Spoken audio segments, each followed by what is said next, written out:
কুলতলিতে সাদ্দাম সর্দারের বাড়িতে উদ্ধার করা হয়েছে আগ্নেয়াস্ত্র। পয়তারহাটের বাড়িতে উদ্ধার হয়েছে আগ্নেয়াস্ত্র সহ আরো বেশ কিছু জিনিস।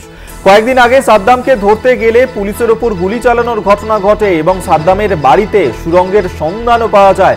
ঘটনার 3 দিন পর এই সাদ্দামকে গ্রেফতার করা হয়েছিল। তাকে জিজ্ঞাসাবাদ করার পরেই এই অস্ত্রের সন্ধান পেয়েছে পুলিশ। তার বাড়ি থেকে এই অস্ত্রগুলিকে উদ্ধার করা হয়েছে। কয়েকদিন আগেই সাদ্দাম সর্দার তাকে গ্রেফতার করেছে পুলিশ এবং তার বাড়ি থেকেই উদ্ধার হয়েছে বেশ কিছু অস্ত্র। প্রিয় গোপাল মুখোপাধ্যায় এই মুহূর্তে আমাদের সঙ্গে টেলিফোনে রয়েছেন প্রতিনিধি, আরো বিস্তারিত জানবো। প্রিয় গোপাল, কুলতলির সাদ্দাম সর্দার তাকে গ্রেফতার করা হয়েছে, জিজ্ঞাসাবাদ করে তার বাড়ি থেকে বেশ কিছু অস্ত্র উদ্ধার করা হয়েছে বলে জানা যাচ্ছে, কি আপডেট?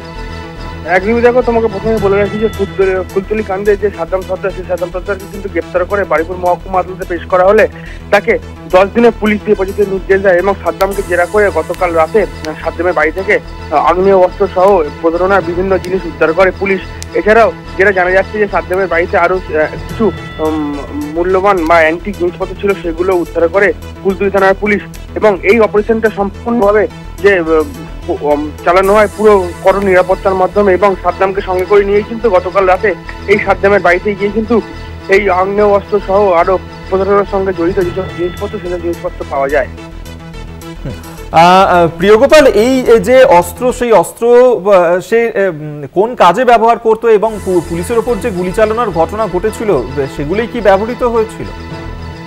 পুলিশের যেটা অনুমান যে এই যে আগ্নেয়াস্ত্র উদ্ধার হয়েছে, সেই আগ্নেয়াস্ত্রই কিন্তু পুলিশের ওপর গুলি চালানোর কাজে ব্যবহার করা হয়েছিল, এমনটাই পুলিশের অনুমান। কিন্তু এখনো পর্যন্ত তদন্ত চালাচ্ছে পুলিশ এবং তদন্তের পরে জানা যাবে যে অস্ত্রগুলো নিয়ে সে কি করতো।